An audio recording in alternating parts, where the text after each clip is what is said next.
Ukrainian President Volodymyr Zelenskyy is accusing Russia of using white phosphorus bombs against civilians in his country.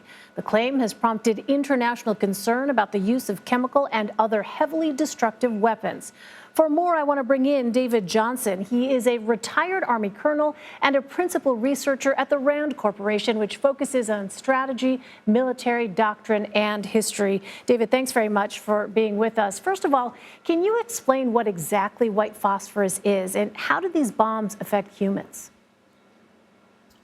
So I think the important thing to understand is that these are weapons that were designed principally to create smoke screens.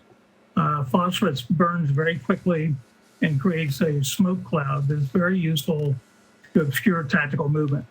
In the current times, it's also useful because it tends to block thermal images that a lot of modern weapons use in the rangefinders and sights. So it is a legitimate military weapon for smoke.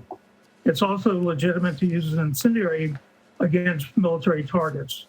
What is wrong here, as it with many other things the Russians are doing, it is absolutely illegal to use it against civilian areas or against civilians in general.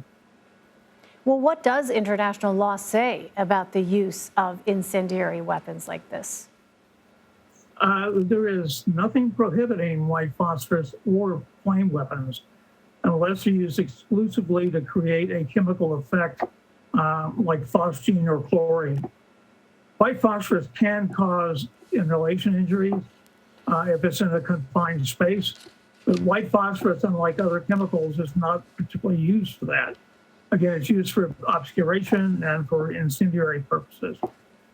But if you breathe it in a concentrated area, it will cause asphyxia and lung damage, but that is really rather rare if it's used in the normal ways.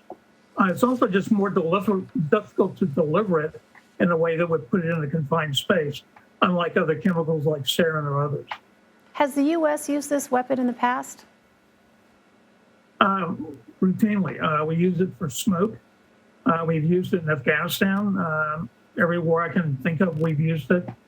The weapons range from hand grenades that are thrown in front to really create a smoke screen so soldiers can move, to large area obscuration. And did the use of that then raise legal and ethical questions? And if so, what does that potentially mean for Russia? Could Russia face any consequences if, in fact, this turns out to be true? Does the use of white phosphorus, what does that actually mean for Ukrainian civilians? So I think the issue here is the way the weapons are being used, whether they're white phosphorus or thermobarics or cluster munitions. None of these are illegal if used against legitimate military targets.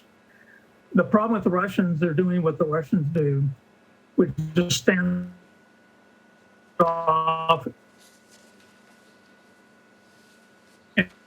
and barred with every weapon available to reach their objectives. These weapons, quite frankly, in Syria, and I expect them to continue using them in Ukraine.